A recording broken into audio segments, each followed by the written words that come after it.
Fantastic. Okay, we are recording.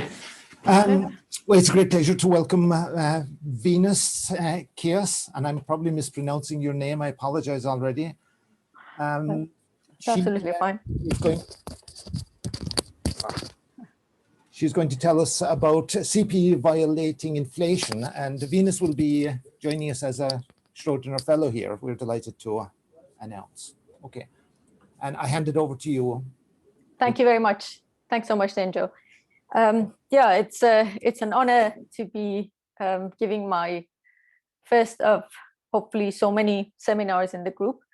And for today, I've decided to talk about a paper that we put out a couple of weeks ago, and it's the first time that I'm talking about inflation and this particular project. So there may be questions that I might not be able to answer right away, but yeah, I guess it's supposed to be informal. So yeah, let's go ahead. I'm going to start by introducing myself a little bit. I'm originally from Iran, and I grew up in a city in the center of the country.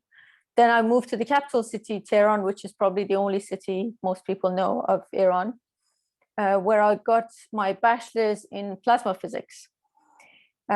And then realizing that I want to be a physicist, and Iran is not a country that invests in fundamental science, so I knew there wouldn't be many opportunities for me there. I moved to Netherlands to get a master's in bio-nanotechnology, which at the time I thought meant I would be dealing with very small stuff, the building blocks of nature. Soon I learned that it was a bit too much engineering and not much physics. So I went to Sweden, to University of Chalmers, for another master's in nanoscience. It was a little bit closer to physics, but still we didn't deal with very small particles. So then I went to Belgium in University of Liège for my PhD in particle physics. And basically I ended up working with somebody who was mostly a mathematical physicist. So I call it particle physics, but it was very much mathematical physics. Then towards the end of my PhD, I went to University of Southampton in the UK to do some particle phenomenology, which was quite fun. And then about 7 years ago, I came to Helsinki to start my first postdoc. And here in Helsinki, kind of having started with particle physics, I kind of tried to move a little bit closer to early universe cosmology. So I call myself a particle cosmologist. I don't know if that means anything to you or not. But yeah, what I'm going to talk to you about today is basically a class of models that I find the most interesting, and I'm going to hopefully convince you that they are indeed very interesting. So starting with the standard model, which is a theory that was basically put together in the 70s, and time after time it was confirmed by different experiments, with the discovery of the W and Z bosons in 83, with the discovery of the top quark in 95, the tau neutrino in 2000, and for the purpose of this talk, a Higgs boson, or the Brout-Unglip Higgs mechanism and the particle that is associated with it, in 2012, which is when I was actually doing my PhD. So we know it's a theory that has been confirmed with experiments, but we know it's not the full theory of nature for many reasons. The ones that interest me are the lack of a dark matter candidate in the standard model. None of the particles in the standard model have the characteristics that one expects from the dark matter candidate, such as being neutral, cold, non-baryonic, and stable on cosmological timescales. Another kind of explanation that the standard model fails to provide is a successful mechanism for the production of the baryon asymmetry, the matter asymmetry that we observe in nature. The standard model in principle has the components of a very well-motivated baryogenesis mechanism called electroweak baryogenesis, but it still fails to correctly explain the matter-antimatter asymmetry due to the fact that it doesn't have a sufficient amount of CP violation, and also the fact that the electroweak phase transition is not of first order. I will talk about this in a little bit more detail if there is time and if there is interest. Another shortcoming of the standard model is the fact that it does not contain a well-rounded inflation framework. Again, that is something that I will be talking about in detail. More of the shortcomings of the standard model are along the directions of the fact that the fermion masses appear as just parameters that we measure in experiments, and they differ by orders of magnitude, 11 orders of magnitude or so, and there's absolutely no explanation why that is in the standard model. Also, if one assumes the particle content of the standard model up to the Planck scale and looks at the running of the coupling in the scalar potential, what one sees is that the Higgs self-coupling or the scalar self-coupling tends to go to negative values around 10 to 16 GeV order, which says that there's probably another vacuum at higher energies, and one needs to find a reason why the electroweak vacuum is the global minimum or the stable vacuum. Why hasn't the universe tunneled into this other possible vacuum? And out of all the sectors of the standard model, the scalar sector is the one that is experimentally least constrained. It's the one that was, well, recently completed, let's say, with discovery of the Higgs boson. But extending the scalar sector, which is something that is experimentally allowed, and there is a lot of room for, could potentially answer all of these questions. And as one of the scalar extensions, the 3 Higgs doublet models are quite important to me, and I'm going to try to convince you why that is the case. So knowing that one needs to go beyond the standard model to provide an explanation for a lot of the shortcomings of the standard model, and with the scalar sector being the least constrained one, there is a lot of room in trying to explain a lot of these phenomena using scalar extensions. The very first or most economic scalar extension that comes to mind would be adding a singlet scalar on top of the standard model scalar sector. So these are basically the directions that I have studied a lot in my postdoc years. And I won't be able to cover all of this in one talk, but hopefully there is the opportunity for many more talks in the coming years, and I will tell you all about these later.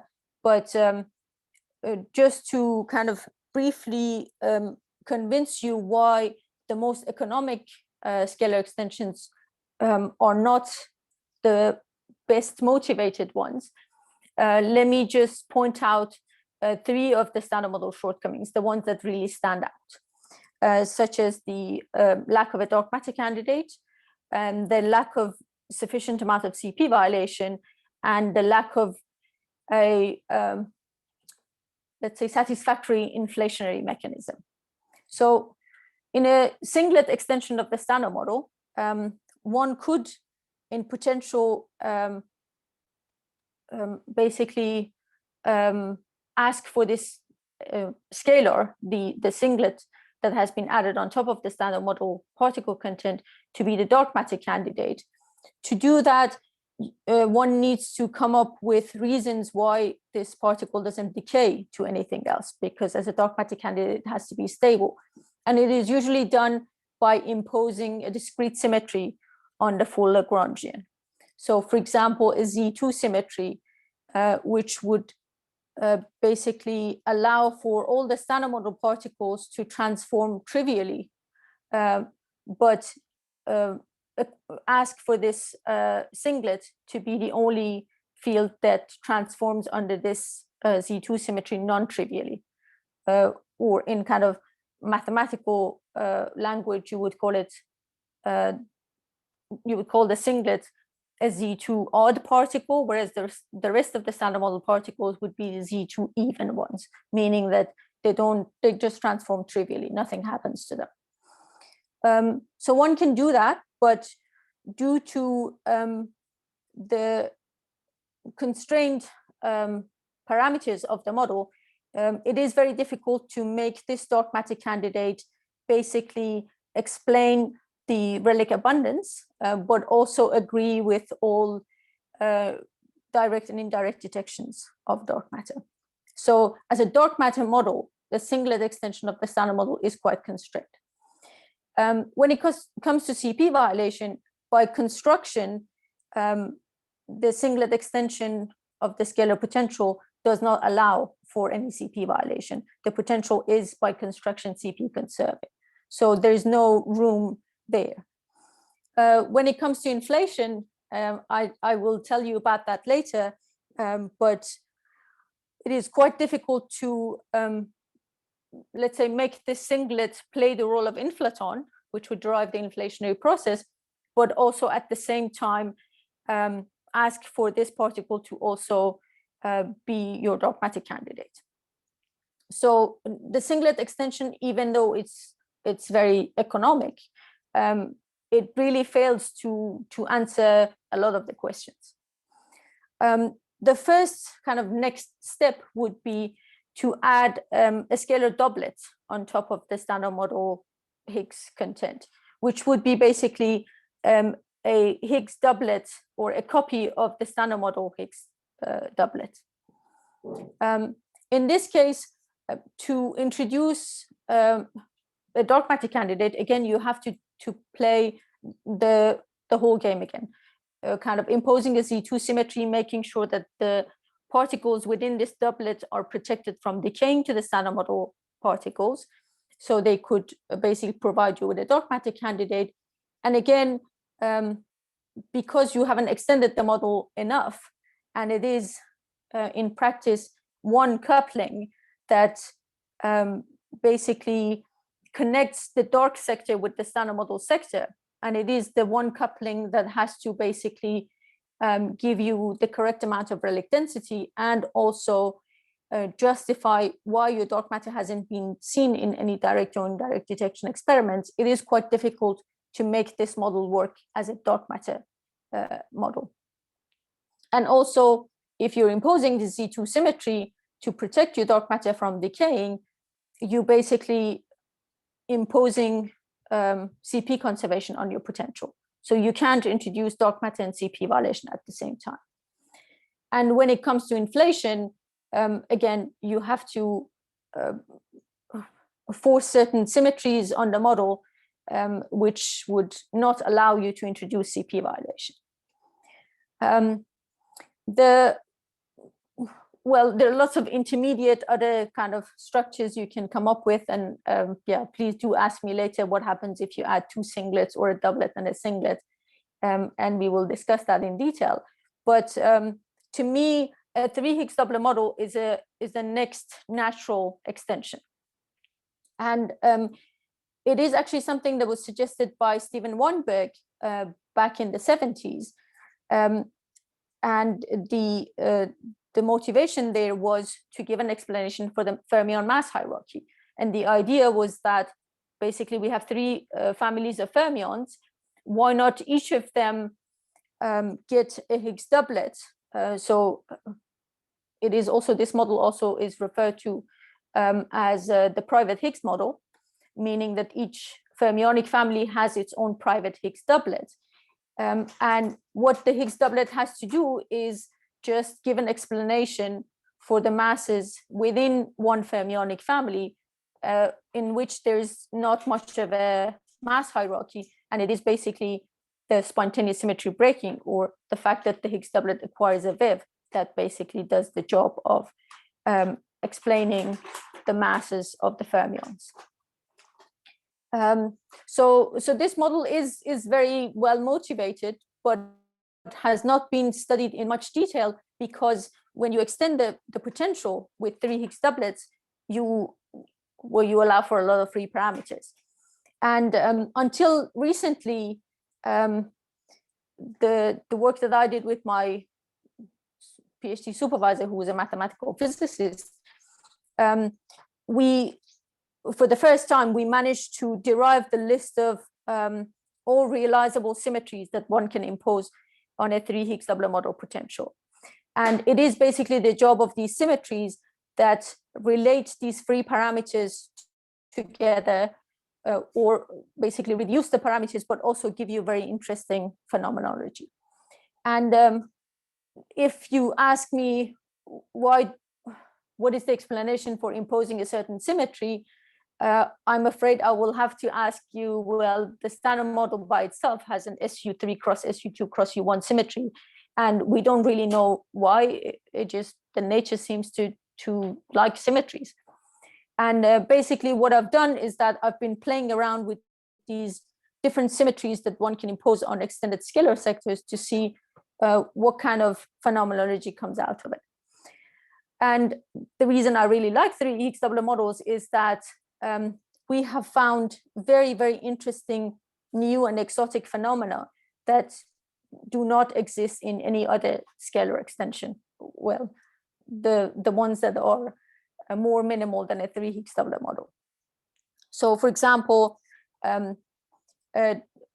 dark matter framework is very well taken into account in a 3 Higgs doublet model. You can introduce CP violation and dark matter at the same time, because you can actually allow for your dark sector to be extended, which gives you the possibility of introducing CP violation in the dark sector, which was something new that hadn't been done before, simply because, well, I guess people weren't thinking of extended dark sectors.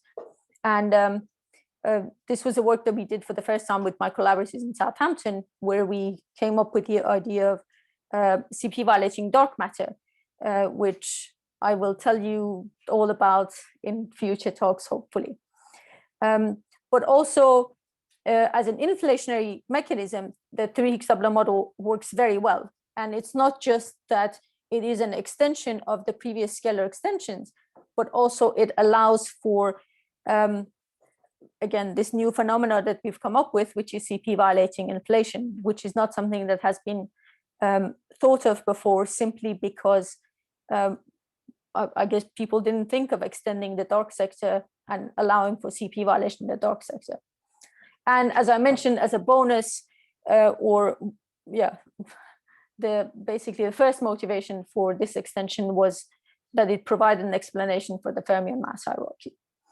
So let me also, still within the introduction bit of the talk, tell you why I think it is very interesting to study these scalar extensions. And the reason is that a lot of these models you can basically probe them from different experiments, and you can probe the different parts of the model.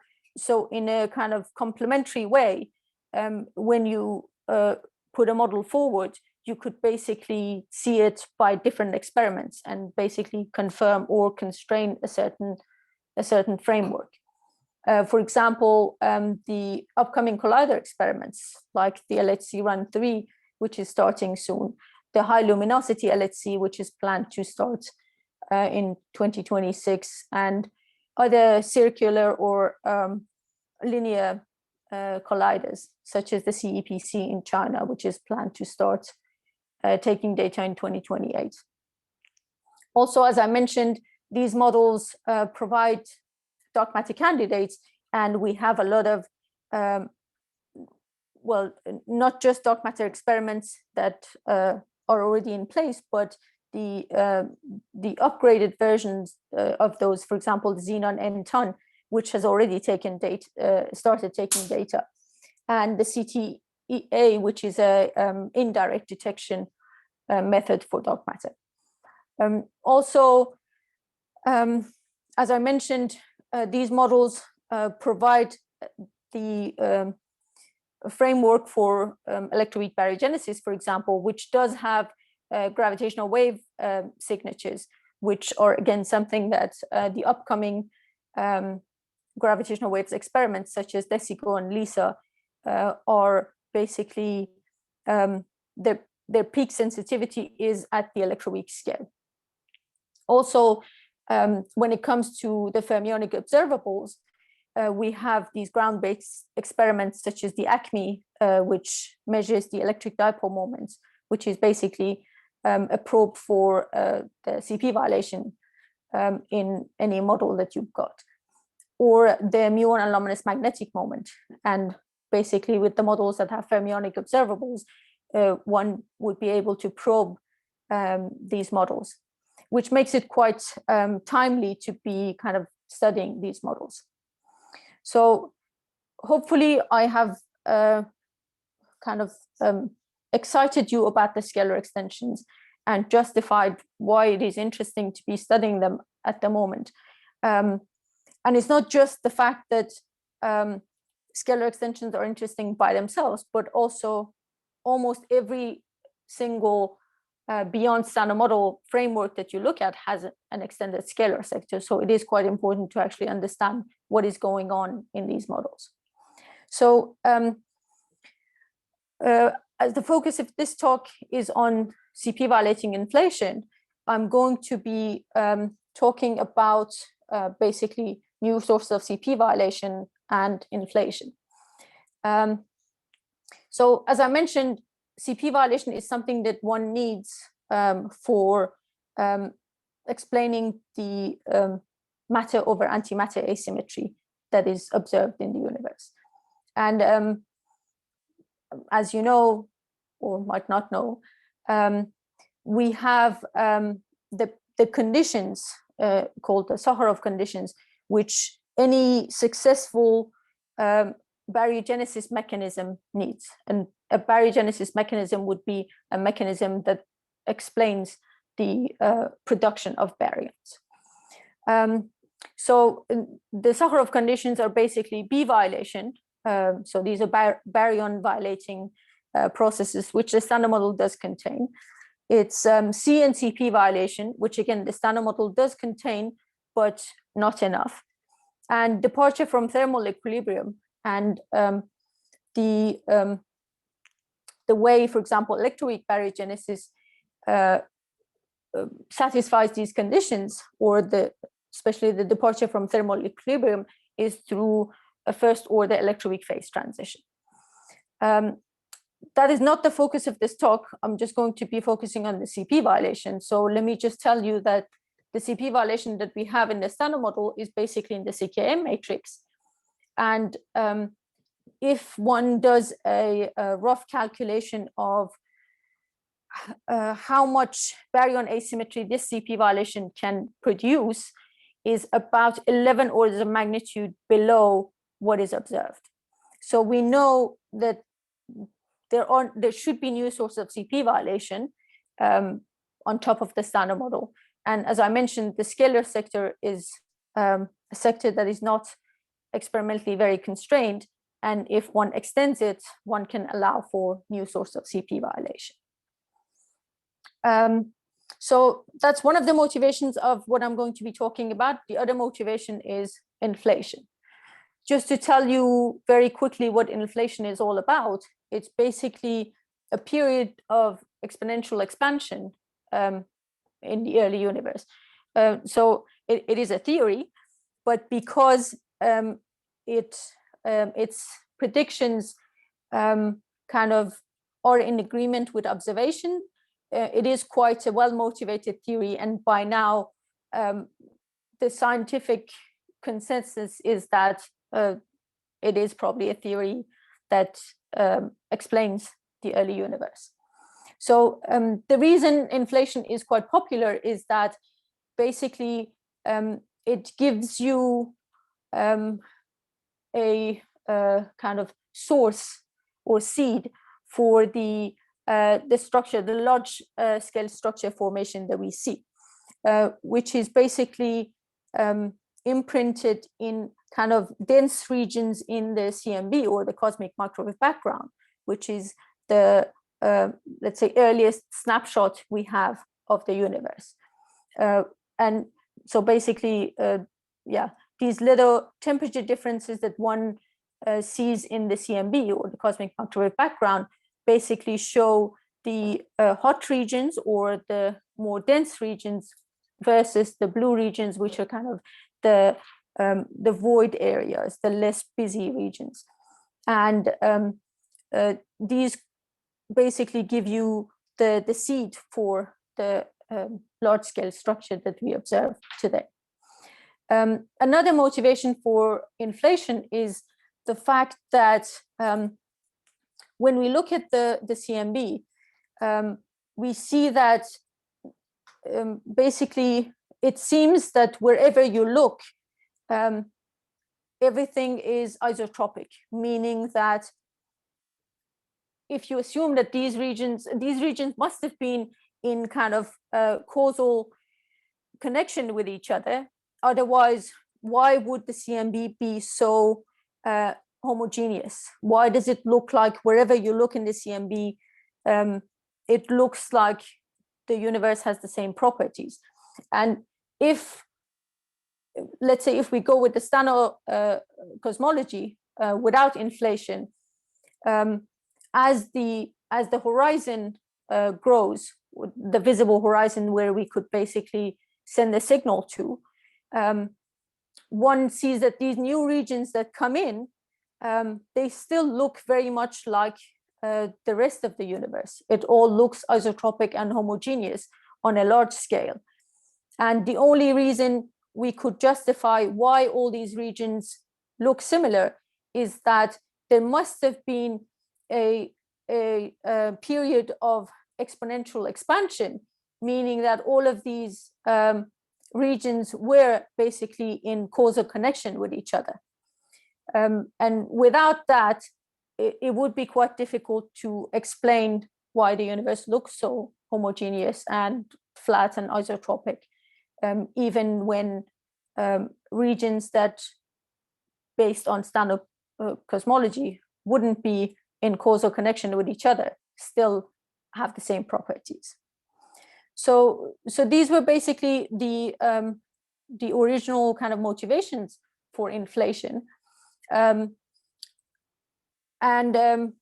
of there are many different models of inflation, but the most simple ones, well-motivated ones, or the ones that agree best with experiment, are a class of inflationary models called the slow roll inflation.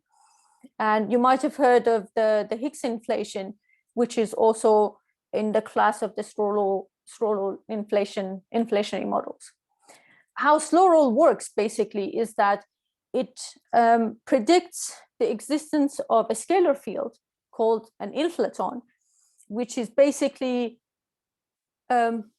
slowly rolling down a flat potential. So at high energies, these inflationary potential must have been quite flat, and the inflaton just very slowly rolls down this potential until it reaches a very steep region in the potential where it quickly rolls down. And that is the point that you basically assume the inflation has ended. And the inflaton goes to the bottom of its potential energy or potential function, which is what you call the reheating phase. This is where all the energy that was stored in the inflaton is basically quickly decaying into the different degrees of freedom in the standard model. So any kind of scalar field that could be light and has a non-minimal coupling to gravity could be a good inflaton candidate, which is basically what the Higgs inflation is about. So let me just remind you that in the scalar Lagrangian, where you have just the one field, the Higgs doublet, you see that the potential has basically this the symmetric shape before the electroweak symmetry breaking or before the electroweak phase transition. And then after the electroweak phase transition, the symmetry breaking has happened where the Higgs field's basically gone down to the global vacuum of the potential. The way basically Higgs inflation works is that on top of the scalar potential, when you look at the full action of the model, you also see this coupling C, which is called the non-millimole coupling of the Higgs field to basically gravity. So this is the Ricci scalar, which is representing, let's say, gravity for the purposes of kind of keeping the jargon out. So how this C basically affects the Higgs potential is that you see this is when C is 0, meaning that, you know, let's just go back to our standard simple Higgs mechanism. Without the C, without the non-minimal coupling to gravity, when the symmetry breaks, your Higgs field just simply rolls down the hill and goes to the vacuum. Once this non-minimal coupling to gravity is turned on, basically what it does, the way it affects the scalar potential, is that it makes it a bit flatter. So this is I'm turning on the non-minimal coupling and I'm increasing the value of C, and you see that it makes the potential flatter, meaning that it would allow for the inflaton to roll down very slowly down its potential, giving it time for basically the inflationary period, giving it time for the size of the universe to increase. The term that you usually hear is that E-folds, which is the amount of time that it takes the universe to exponentially expand. And usually what the observations show us is that for a normal slow roll inflation, the number of E-folds is around 60. We don't obviously have an exact a reason why it should be exactly 60. It's somewhere around there, but basically the number of E-folds, or the amount of time that the universe has expanded, is something around 60, which would then explain basically the size of the observable universe. So to make your Higgs inflation model work, you need to increase this C enough so that your potential is flat enough so that it takes the inflaton a long time to slowly roll down this potential, and then at the end of inflation to go down to the global vacuum. So this is basically the whole story of the Higgs inflation. And let me not tell you just yet why it is problematic. Well, the reason is that one needs a very large non-minimal coupling. This C has to be quite large for the potential to be flat enough for the prediction of the Higgs inflation to satisfy the observations. So there are also kind of other scalar extensions that go into basically the same Higgs inflation scenario. So for example, the singlet extension of the standard model is also a well-studied inflationary mechanism. It's called S-inflation, which basically what it does is that, as I mentioned before, just adds a singlet on top of the standard model Higgs doublet content. So your scalar potential is a little bit extended. So there's not as much pressure on C to flatten the potential. You also have another degree of freedom which you can use. But again, you haven't extended your model enough to allow for enough freedom. Also, at the end of the day, of course, you can use your model to just answer one of the unknown questions. But usually when you extend the scalar sector or the standard model by a singlet, you try to also give an explanation for the other shortcomings of the standard model, and if you want to make, let's say, your electroweak vacuum stable, and also, well, introducing CP violation is not an option in a singlet extension. But let's say if you want to also the singlet to play the role of the dark matter candidate, then there's a lot of pressure that you're putting on your singlet, and it won't be able to do the job. But also when it comes to just inflation, again, you haven't extended your potential enough to kind of flatten the potential using the singlet. So again, a doublet extension has also been studied, but you're not really extending your potential that much. With a 3 Higgs doublet model, not only you are extending your potential enough, but also you will have the option of CP violating inflation. And it's not a term that you've heard a lot, because it is quite new. It's something I've come up with, and I'm quite happy with it. But basically,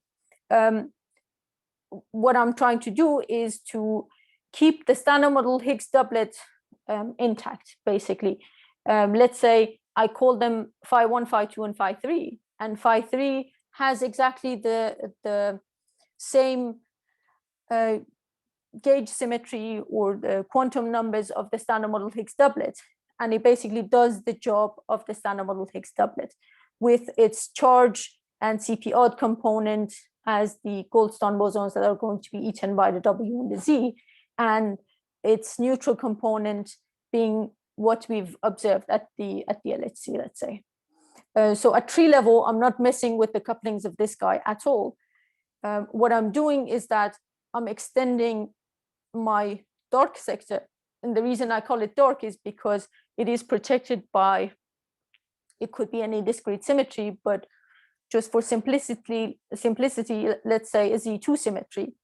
So these guys, they have similar quantum numbers as the Higgs doublet in the standard model, but on top of those quantum numbers, there is also this new Z2 symmetry that I've imposed on the model, and these are the only guys that are odd under that Z2 symmetry. What I mean by that is that, let's say, if I write the generator of this Z2 symmetry as basically minus, minus, plus, that means if I'm looking at the transformation of the 3 Higgs doublets under the Z2 symmetry, phi 1 is going to go to minus phi 1, phi 2 is going to go to minus phi 2, and phi 3 is going to stay invariant. So it transforms trivially under the Z2 symmetry. And so do the rest of the standard model fields. So this is what I mean by a field that is odd under the Z2 symmetry and a field that is even under the Z2 symmetry. So you make sure that you impose this Z2 symmetry on the whole of your Lagrangian. And also the vacuum has to respect the Z2 symmetry. So when you look at the vacuum kind of alignment, the phi 3 is the only guy that gets the vacuum expectation value, and the other doublets are dark or inert. In that language, you also call phi 3 the only active doublet. So here, just for simplicity, I'm only showing the neutral components of the doublets. But basically, imposing the Z2 symmetry on the full Lagrangian means that also the Yukawa sector is going to be Z2 symmetric.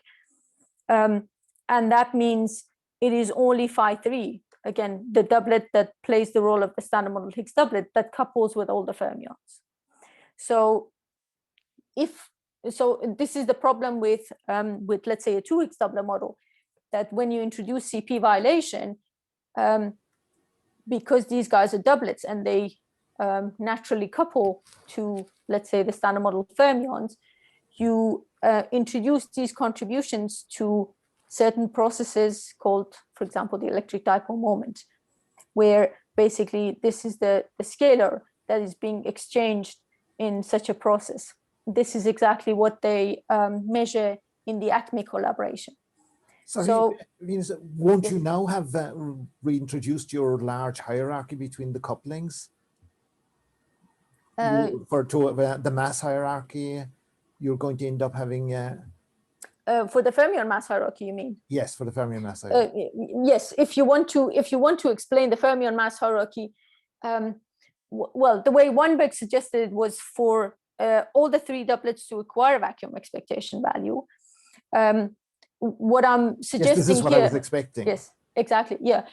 So what I'm not telling you right now is that if I don't give a viv to the other two doublets, basically the two doublets that are going to give the masses of the first and the second family of fermions, I'm not going to be able to produce the masses at tree level, but I can do it at loop level.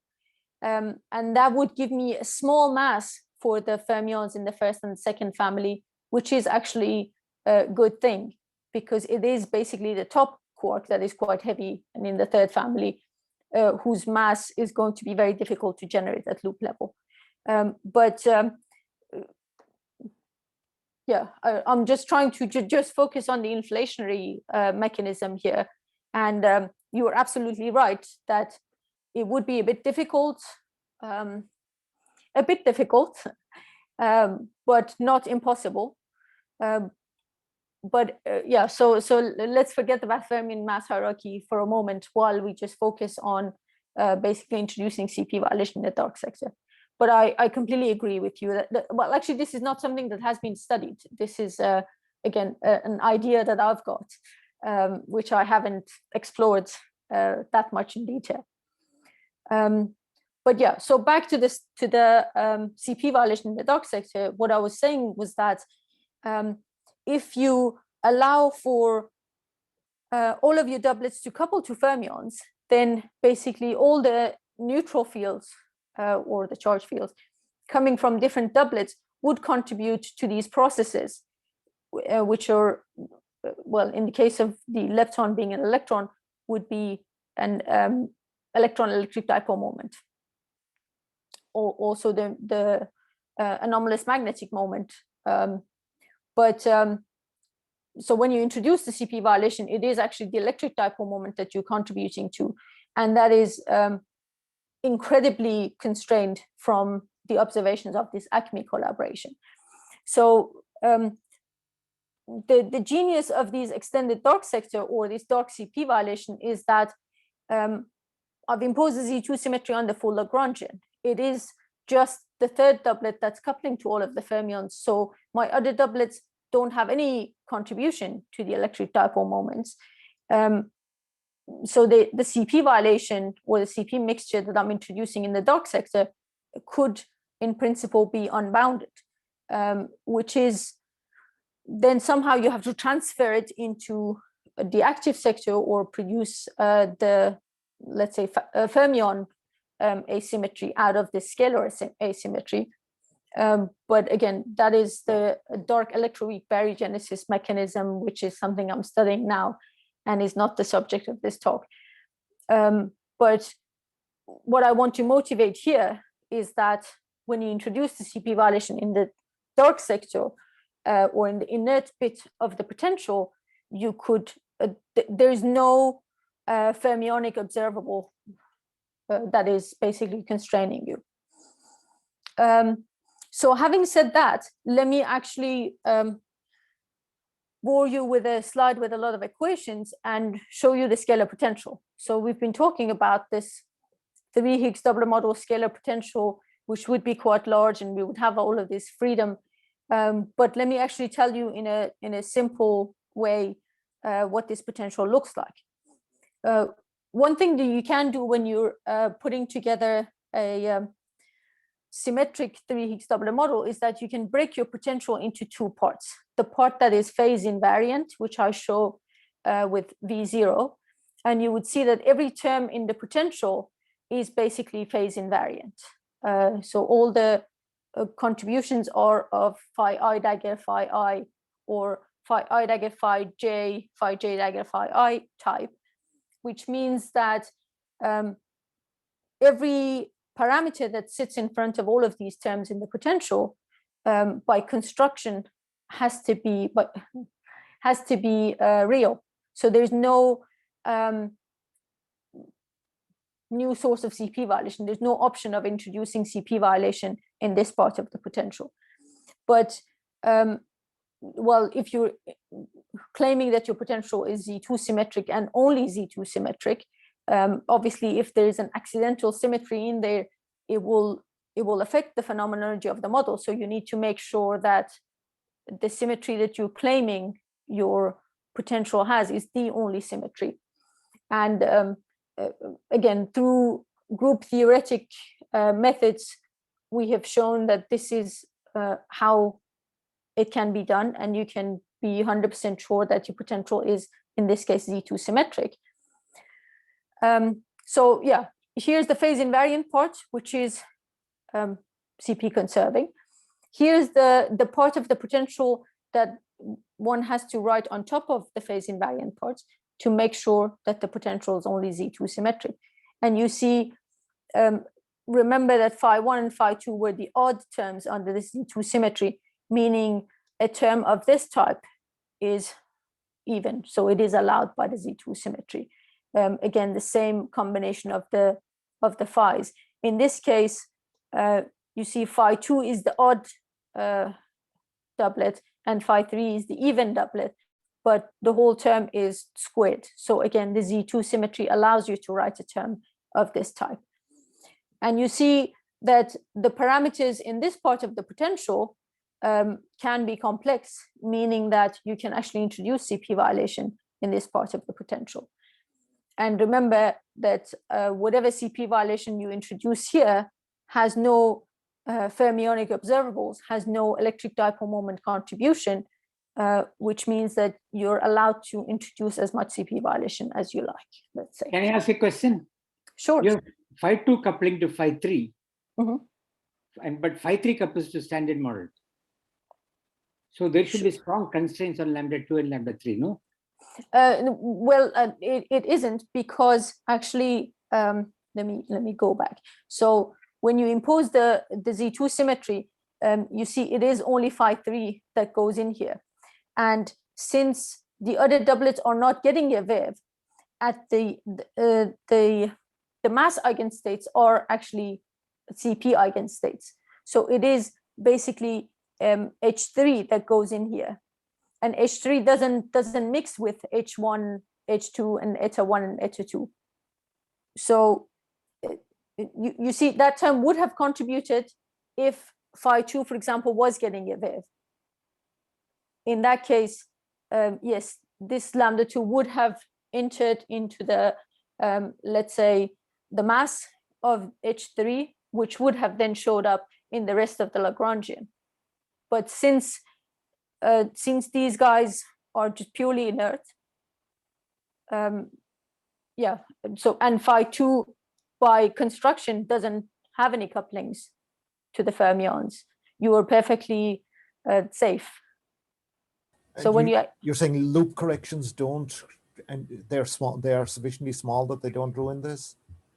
The loop contributions are very, very small. Yeah. So the thing is that when you look at the EDMs, it is actually, it happens at loop level, and actually the contributions from the two loop order diagrams is comparable, but again, it is still the contributions of this mass eigenstate. If this mass eigenstate has no couplings to the leptons, you're completely safe. Your contribution to the EDMs is completely zero. Okay, so so that's the CP violation that I can introduce in the scalar sector. But here's the genius of this model, is that when you try to introduce a slow roll inflationary mechanism here, and you write your full action of the model, so the kinetic terms, same as before, the potential, sure, I've introduced CP violation in it, and that is good. But here's the brilliance, is that when I'm introducing a non-minimal coupling to gravity, you see it always sits in front of a phi I dagger phi I, which means in a singlet extension, or in the standard model, or in a two doublet extension, it is always, there's no possibility of introducing a complex coupling to gravity. Whereas here with my Z2 symmetry, disk C4 basically can be complex, which is quite new and exciting. And basically, yeah, you're introducing a CP-violating coupling of your scalar field to gravity. Can I again ask a question? Sure. If I look at the lambda 2 or lambda 3 term, there is a loop diagram, which Denjo raised, which will contribute to the phi 3 mass, which is of the order of lambda 2, and likewise lambda 3. Why are they not important? Because that contribution is really, really small. I mean, at tree level, when you write the mass of H3, it is simply going to be is going to come from this term. Sure. So it's going to be lambda 3 3v squared. That is going to be the mass of the H3. But there is a term of the order of lambda 2 in the mass of phi 3. At loop level, not at tree level. At the loop level, yeah. Yeah. So that contribution would be very, very small. Okay. Yeah, but at tree level, basically, this guy is very much like the standard model. Yeah. So, so what I was saying was that you can introduce. And what is which field are you taking as your inflaton? Are you taking? Yeah. So my inflaton is coming from. So it's a neutral field from one of these doublets. So these doublets. And again, I'm just going to look at the neutral parts, and you see a little bit further down what is going to happen. But basically, these two doublets are going to be what feeds the inflaton, whereas phi 3 is going to be the standard model Higgs doublet, basically. So yeah, back to the potential. So CP violation I can introduce at the potential, but also in the non-minimal coupling with gravity. I'm going to try to keep the rest of it, the slides as equation-free as possible, but and do ignore the busy equations that you see. But what you need to keep track of are going to be, for example, these couplings that are CP violating, so lambda 1, lambda 2, lambda 3.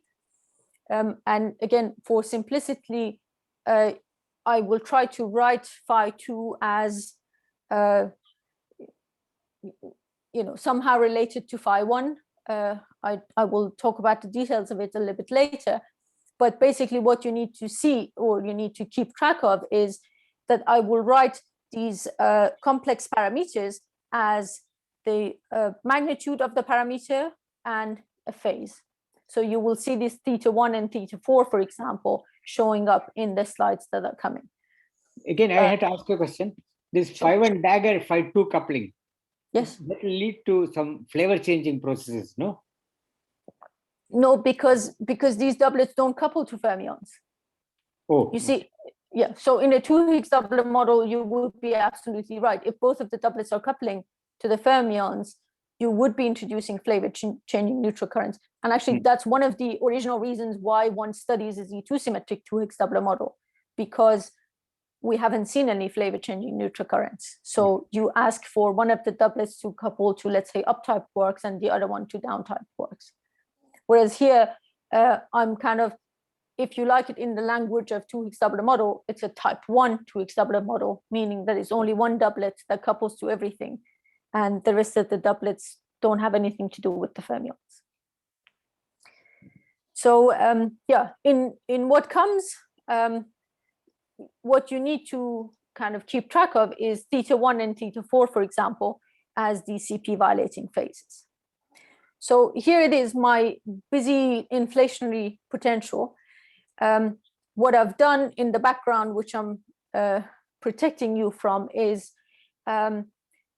telling you that I'm going to write these kind of CP odd components as, let's say, they are dependent on the H1 field, because it is quite difficult when you've got a large inflationary potential to kind of look at each direction. What you have to do is that you have to figure out what is the steepest direction, what is the direction that the inflaton will roll down in to go, well, basically to follow a slow roll inflation. So a simplification that I've used here is that I assume that these other neutral components are somehow proportional to H1. And you can do that by rewriting your potential in terms of, let's say, instead of eta 1, you replace it by beta 1 H1. And this beta 1 could be anything. It could be a field dependent value. It could change with time. But what you need to do is that you make sure that at each point you are following down the steepest ascent. And I'm not going to bore you with the mathematics of it, but it is doable. One other thing that you need to do, again, it's a standard reparameterization that you do, is that you rewrite your H, or H1 in this case, which is basically the inflaton field at the exit from inflation, with a field called A tilde, which is, just think of it as a reparameterized inflaton field, which is important at high scales. So let's say in the case of a Higgs inflation, when you look at large A tildes, is basically when you're looking at large inflaton field values. And as you come to small inflaton field values, that is when H1 and A tilde are going to be basically equal to each other. And this is basically your slow roll inflation. And as I said, so A tilde equals 5, it is something like H1 equals few orders of magnitude, 10 to 16 or so, GeV. So it's just a reparameterization to make things look simple. So this is basically high field values, and I'm rolling down the potential, and this is basically where you get to the electroweak vacuum. This is where A tilde and H1 are the same fields. So as I mentioned, you don't need to worry about the mathematics behind it, and ask me, and I can talk about it later. But basically, what all of this does is that it simplifies your inflationary potential to something of this type. I've written it as V tilde. And this is very much like a single field inflation or a Higgs inflation, with the difference that I now have this function that I call x of theta 1 and theta 4, which is where I have put all the lambdas and the phases from all these extra things that I've added. In a single field inflation, this x function would be equal to 1, because there's no theta dependence, there's no CP violation. And this is basically without this x function, which again has a complicated form with all the betas and the lambdas. So without that x field, your potential, your inflationary potential would just be a simple slow roll flat potential, which then at the exit from inflation goes down to the electroweak vacuum. And the difference, so in the shape of the inflationary potential, is that here I'm trying to show you for, let's say, exemplary values of theta 1 and theta 4. So in this case, for example, I've set theta 4 to be pi over 3, and you see that by changing this theta 1, you can change the shape of the potential. So you can already see that, oh, there's a lot of freedom. I don't have to, I'm not messing with the value of, so C4 would be in the kind of the analogous of what you have in the Higgs inflation Xi. And you remember, to make the potential flat enough, Xi had to be quite large, whereas here I have two other parameters to play with, and I can simply, by choosing different CP violating phases, I can make my potential flatter or steeper. But the inflationary potential is not something that you see in nature. What you do see in nature are things called the spectral index or the tensor to scalar ratio, which you see in different kind of what do you call it, in different polarizations of the CMB, for example. And again, so I will show you the usual plot that you would see, but here I just want to show you, for example, the number of E-folds, which we theoretically we think should be around 60. We don't know exactly. I mean, it's not exactly 60. It could be anything around 60, but that is the number of E-folds in a slow roll inflation that would agree with observations. And basically here I'm just showing you these three different parameters where the grid lines are showing the 55 and 65 E-fold kind of lines, and we have observational values for these things, and this is what you usually see. You don't just see separate plots for the spectral index or the tensor to scalar ratio, but you see basically from the Planck observation that within 1 sigma away from the central value, this is what the kind of ratio between the NS and R has to be. So you see here again, I'm choosing different values for the number of E-folds, but you see basically what this model predicts is exactly within, well, very good agreement with the observation.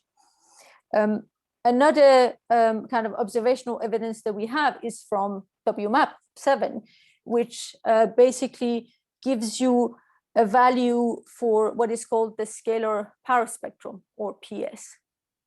So this this quantity has been measured with a bit of an error, and basically your inflationary model has to, whatever it predicts, has to sit within the observational errors that we've got. And you see here again is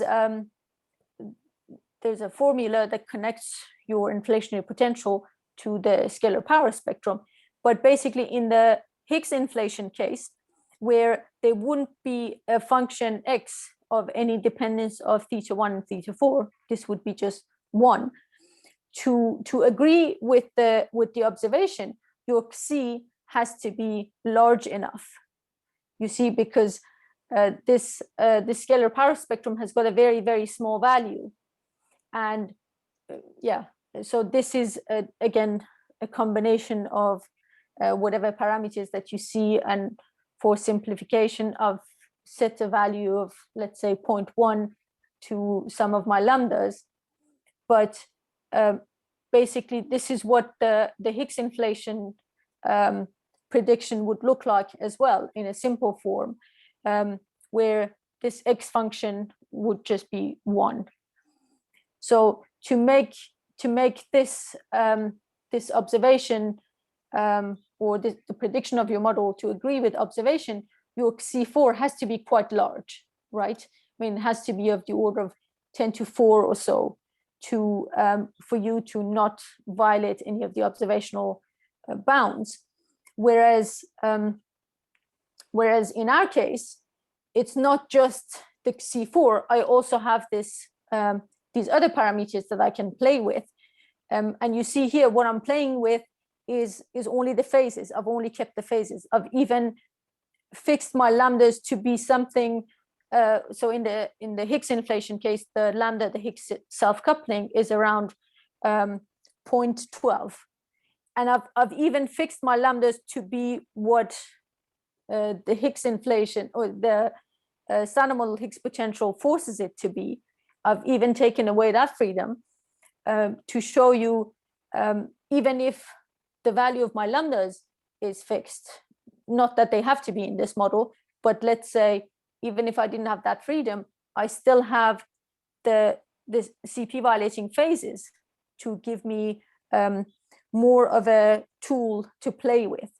So here, what I'm showing you is, for example, for an exemplary value of θ1 being pi over 3, I show you the 1 sigma, 2 sigma, 3 sigma bounds of the scalar power spectrum.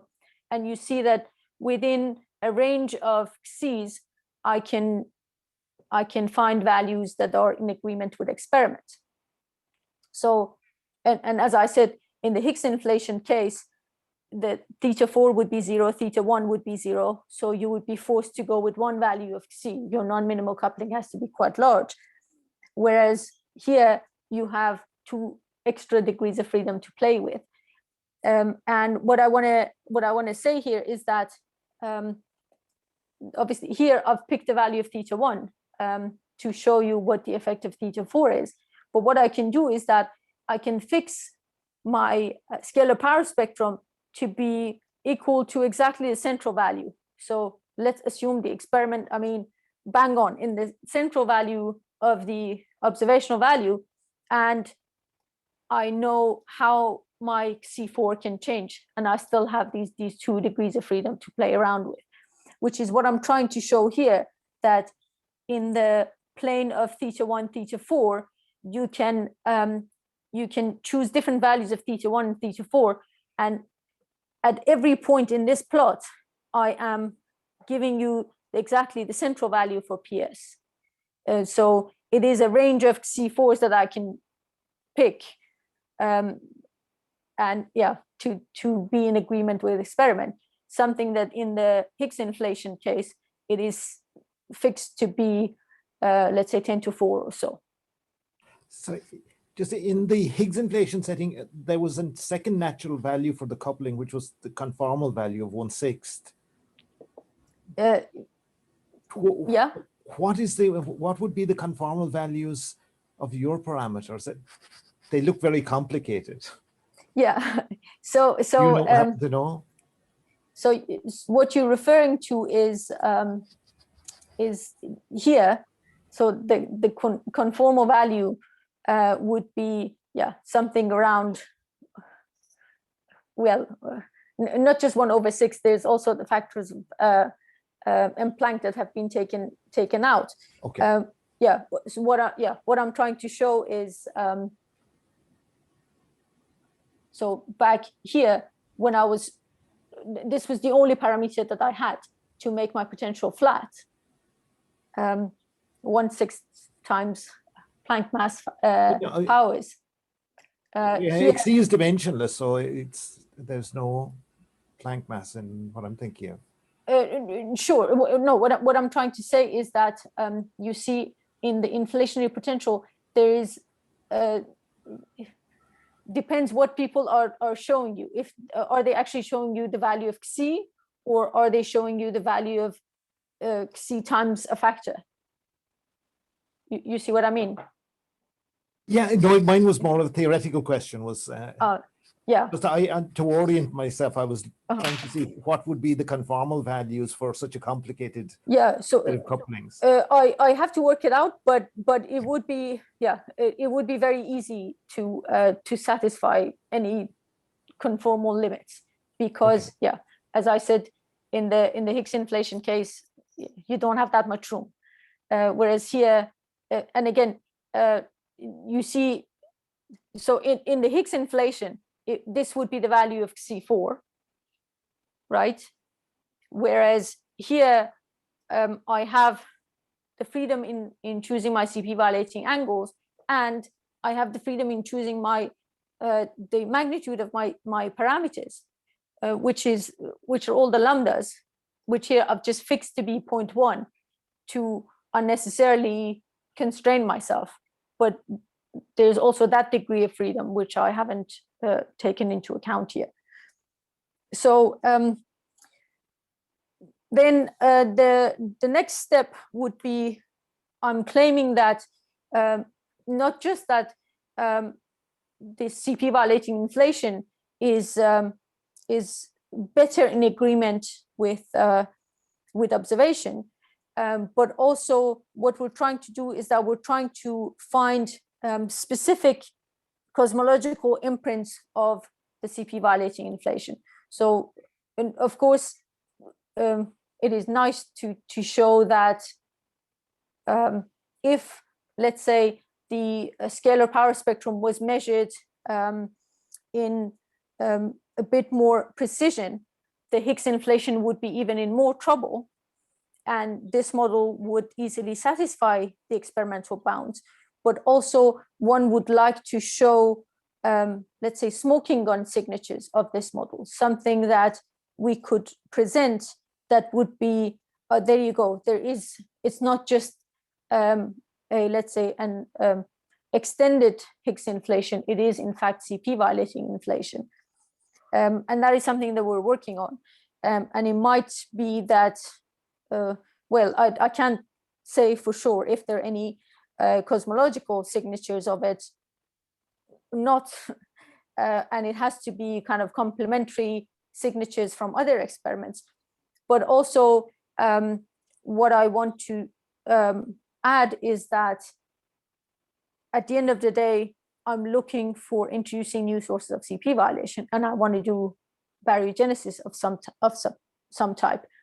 And so far in all the inflationary models, the idea is that if you introduce CP violation during the inflation, obviously inflation will wash it out. It's an exponential expansion of the universe. And at the end of inflation, if you have introduced CP violation in the beginning, it might be completely washed out.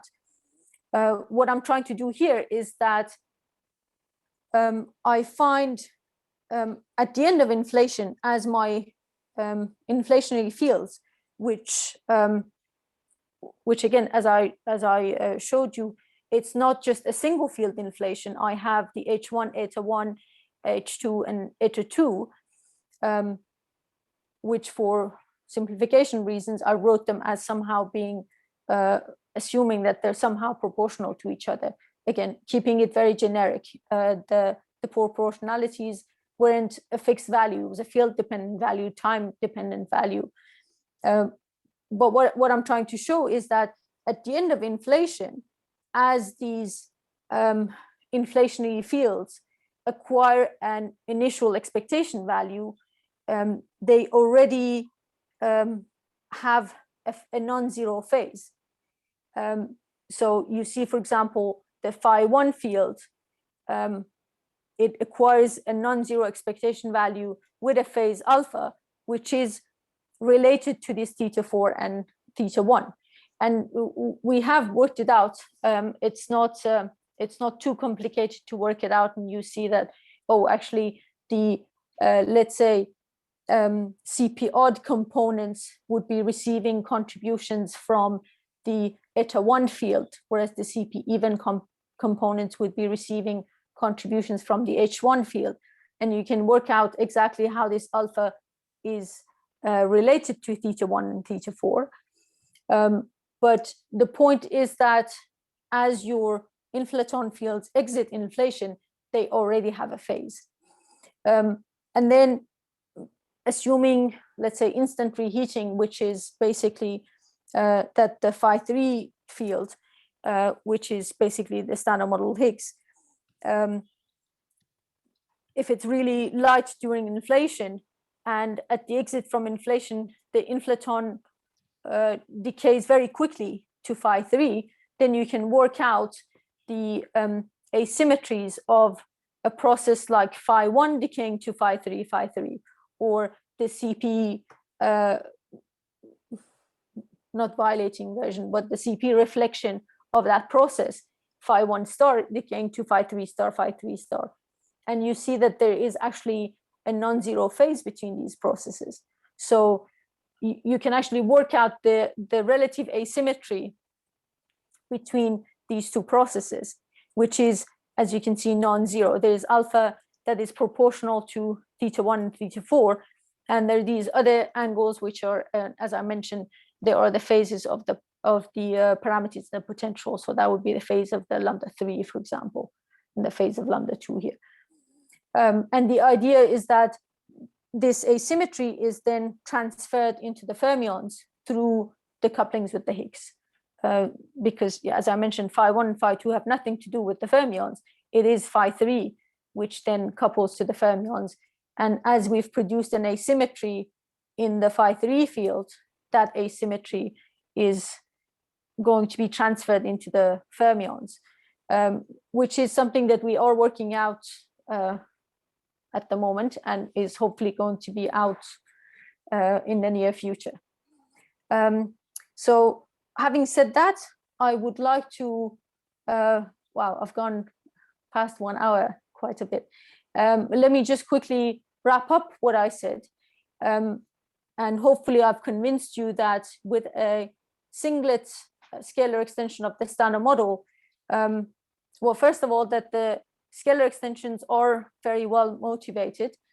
They are basically what every beyond standard model theory contains, but also to me, the most minimal, and yeah, don't press me too hard on it, but the most minimal scalar extension that has the potential of answering a lot of the standard model shortcomings is the 3 Higgs doublet model, because all the other minimal scalar extensions have all sorts of different problems, and you might be able to answer one question, but then you run into trouble trying to answer another question. But the 3 Higgs doublet models are quite motivated, and yeah, they offer these possibilities of dark CP violation or CP violating inflaton or inflation, which is not something that one can realize in any other scalar extension. And that's it. Thank you very much. Okay, thank you very much. And the floor is open to questions. Thank you. Hi. So I was wondering, so in the spontaneous breaking theory, we know that there are Goldstone boson usually, right? Mm-hmm. Yeah. And well, in the standard model, they are eaten by the Higgs. Yes. Dark sector. I mean, is there any reason to not assume, for instance, that maybe Goldstone could be also coupled to the dark sector model? I mean, just for instance, in condensed matter, there exists a Goldstone boson that can be seen in experiment. So they are not necessarily eaten by Higgs. I was just wondering if there is any way to think about this dark Goldstone in our model coupled to gravity. Yeah, so I couldn't hear very well what you were saying, but I think I got the gist of it. And let me give you a little bit of explanation, and then please do tell me if I've answered your question or not. So basically, as I mentioned, my active Higgs doublet or scalar doublet is the one that is going to basically do the job of everything the standard model scalar doublet does. So the charge component is the charged Goldstone boson that is going to be eaten by the W, and the neutral one is going to be eaten by the Z. So the inert doublets or the dark doublets, they have charge and neutral fields. And I'm not introducing any new, let's say, gauge symmetry. So let's say if I had introduced a dark U1 prime symmetry, then yes, there would be, let's say, a dark Z boson or Z prime that would want to eat one of my dark charged scalars. But that's not what I'm doing here. I'm not adding any new gauge symmetries on top of the standard model gauge symmetry. I am adding a global symmetry, which is the Z2 symmetry. And a global symmetry doesn't lead to any, let's say, extra gauge bosons. Did that answer your question? Well, I was wondering about the coupling between gravity and the Goldstone itself. Even if without introducing the local, let's say, gauge symmetries, so one can still think that maybe there is a non-minimal coupling between gravity and an effective Goldstone, right? Like you have for the Higgs. So I was wondering if is there any way to also add to this your Higgs gravity coupling, also Goldstone Higgs, Goldstone gravity coupling. So if that would be the case, it wouldn't be anything on top of what the Higgs inflation offers, because so here back at my Higgs inflation, you see the non-minimal coupling with gravity shows up at phi dagger phi. So yeah, so if you look at the contents of this phi 3 dagger, whatever is here will go in there.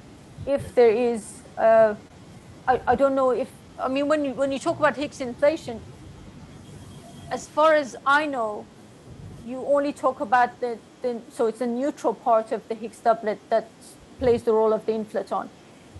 I haven't heard of, or do excuse my ignorance, I haven't read anything about Goldstone gravity couplings. But if that is the case, it would be whatever is within the Higgs inflation. So what I'm suggesting here won't have anything on top of that.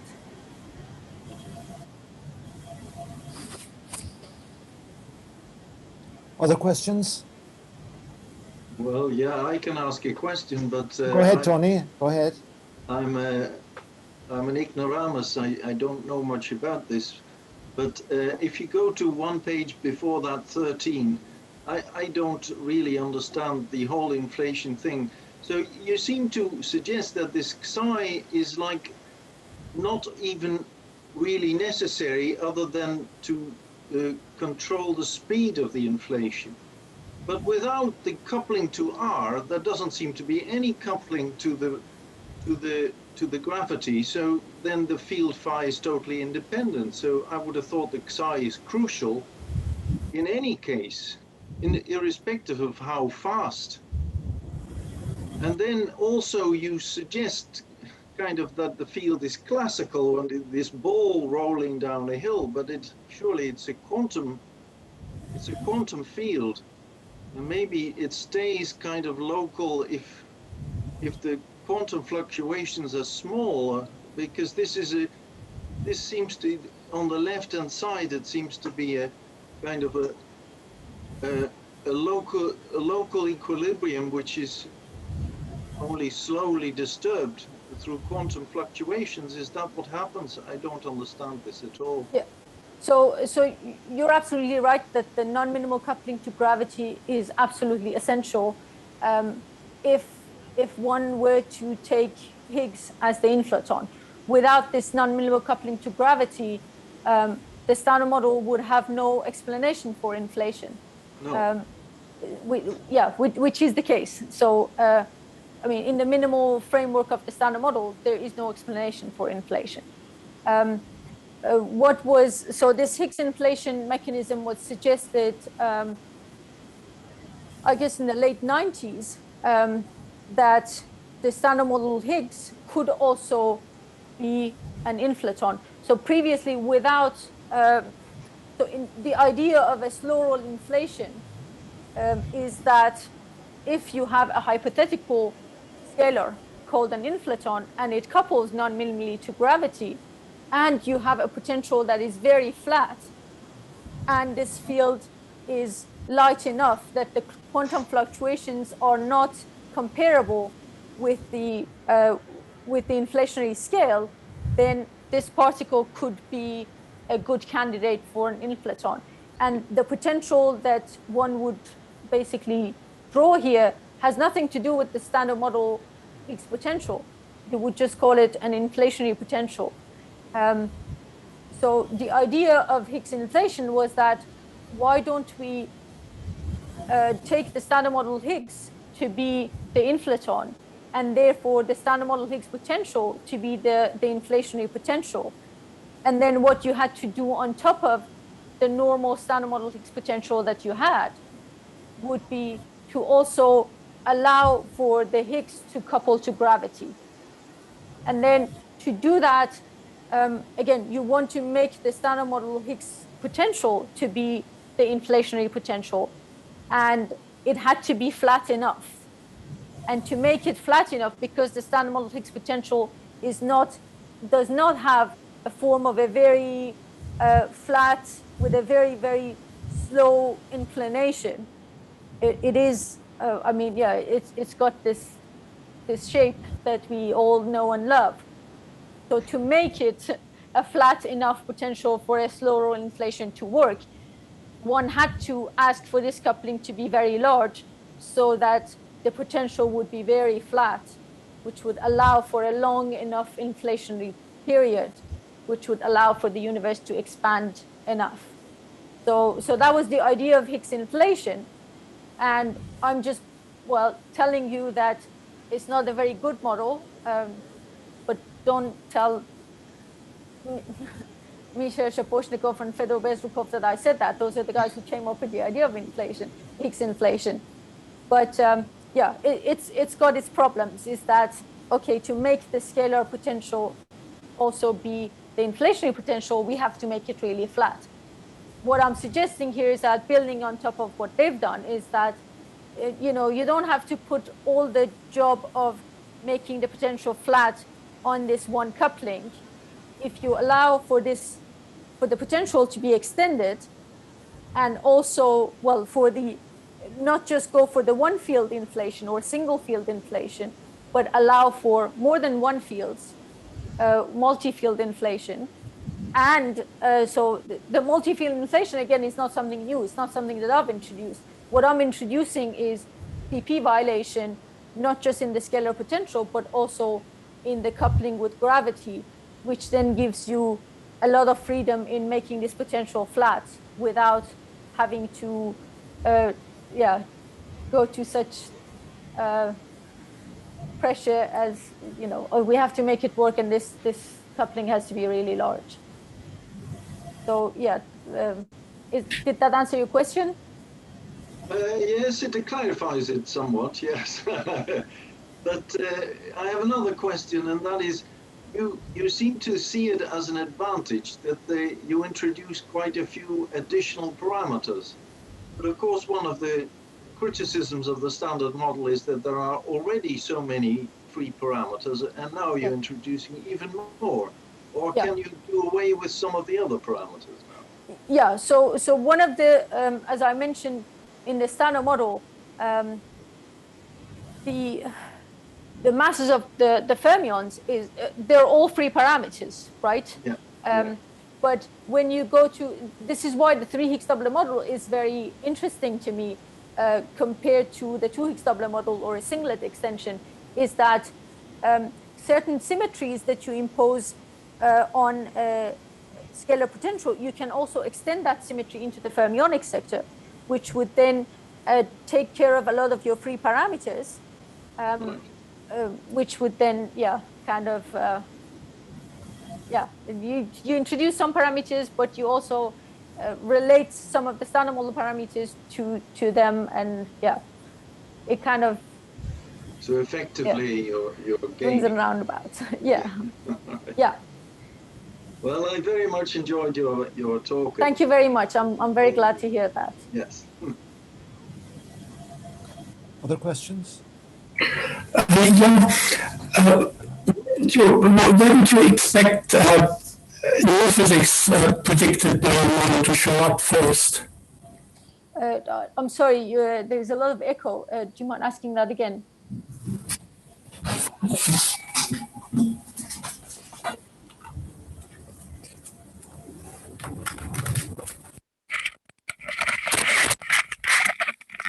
Okay. Where would you expect new physics predicted by your model to show up first? So, that's something that's been kind of the subject of ongoing study. But basically, a lot of these scalars that I'm introducing on top of the standard model, their couplings have to be kind of close to the electroweak couplings. So, and the mass scales. So potentially it is all around the electroweak scale. Potentially they should be observable at the upcoming collider experiments. So, for example, the CP violating dark matter scenario that we have worked out, the cross sections of producing, let's say, signatures of that model are already large enough to be seen by the LHC, but there's also a lot of background that one has to clean up. So at the high luminosity LHC, some of those signatures would be observable. Also, well, it depends. If you're also looking at the dark matter phenomenology of the model, they are definitely visible at the xenon n-ton. When it comes to the CP violating inflation, I don't have an answer ready for you, I'm afraid, because so far what I have thought of is very much within what the Higgs inflation would predict. I mean, the Higgs inflation might be ruled out with the better precision of what we have. But then, yeah, so this model won't be ruled out, but that doesn't mean that I've found an experimental probe of it. So that is something that I'm still thinking about. But collider-wise, yeah, the model should be probable at high luminosity LHC. Yeah. So I don't know much about Higgs inflation. So in particular about gravitational wave background or primordial black holes or polarization or so. Are there some, you say you have more or less the same prediction as, yeah, okay. So the gravitational waves probes that basically Lisa and Desigo could access would be gravitational waves coming from the electroweak phase transition or from electroweak symmetry breaking. The gravitational waves from inflation are not within the reach of Lisa, for example. So that's not something that I would be able to show by Lisa, for example. But the polarization of the CMB are basically this is where these kind of calculation or these observations, the scalar power spectrum or the tensor to scalar ratio, these are the experiments that we have currently on polarization of the CMB, for example, on inflationary models. But yeah, with the current experiment sensitivity, I sit exactly at the center of whatever the experimental observation, which again doesn't mean that you can probe my model, but I could just say, you know, the observations allow for this model, yep. or won't rule it out. So yep. yeah, again, they're kind of, they agree with the observations, but it's hard to claim discovery. I hope that answered your question. Yep. Thank you. And I also enjoyed your talk, and I want to say Thank hello. You very much. So yeah. Thank you so much. Yeah, it was absolutely a pleasure to have so many established scientists listen to yeah, baby postdoc presenting a work. Thank you so much. I really enjoyed it. Thank you, Venus. I just have one other one. If I understood correctly, your dark matter candidates, the masses of them are free parameters. In your model. Yes, they are. Because they're governed by the mu-I. Yes. Well, and the lambdas, okay. Yeah. And the lambdas, yeah. Yeah. But since the symmetry isn't broken, they're primarily governed by the mu-I. So since those are positive values, presumably. So I usually, whenever I write my potential, I put a minus sign in front of my mu-I's, so they are always positive. But you see, this mu12 term, for example, yeah, it will contribute to the masses of these guys, but also it is the lambdas, the couplings with the phi3, that would go into the masses of the dark particles. Yeah. Okay.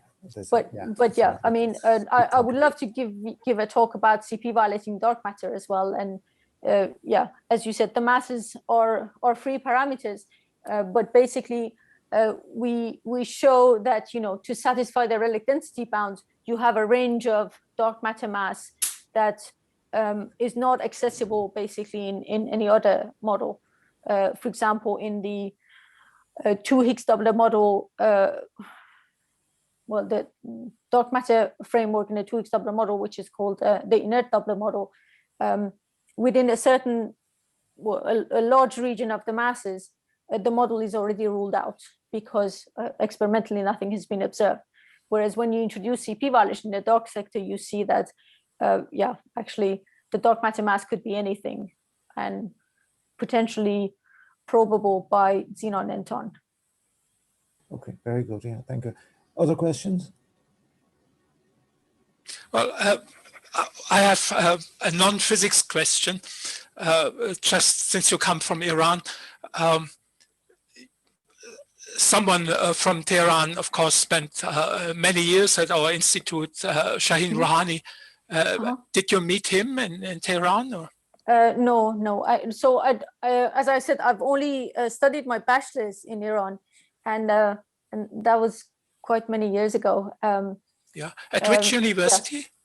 At Amir Kabir University. So the only institute that kind of is known for research in Iran is IPM, which is which is an Very Chinese institute. Yeah. Yes. Well, there. Well, I know that you did not spend much time there, but did you have any contacts with Hessam Afei, for example? No, I didn't. No, okay. Actually, I don't think the only Iranian physicist that I have personally talked to is Houman Davudi Asl. He's the only one that I've met outside of Iran. Okay. But yeah, in my field, it is mostly, I guess, maybe the only field, the only institute that I know in Iran that does physics research is the IPM, but it's an institute. It's not a university that offers degrees. So yeah. No, I mean, Shaheen is not at the institute, but he has been very active for many years. Yeah. Okay, thank you. No, unfortunately, I have not. Go ahead, Ricardo. Non-physics comment. Sure. Very simple. About your first name is if you play tennis by any chance. Well, I used to until physics took over my life and then gave me the repetitive strain injury. Okay. So I can't really. Your first name got famous. It's about Venus Williams. Yeah, actually, my husband has a very close friend. But many of my esteemed colleagues perhaps do not. Yeah. My other more physics question is, I have to say that I'm prejudiced against the introduction of extra degrees of freedom, often cooked artificially to explain dark matter, because it seems like in your case, there is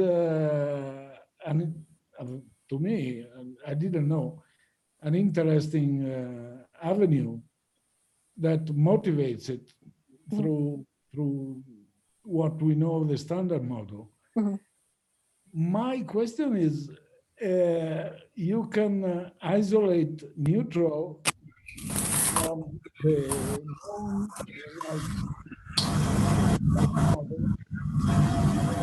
I'm sorry, I lost your voice halfway through. What about gravitons? Oh. Will you have contributions from that? Well, as you see, my standard model scalar or particle content, there is no graviton.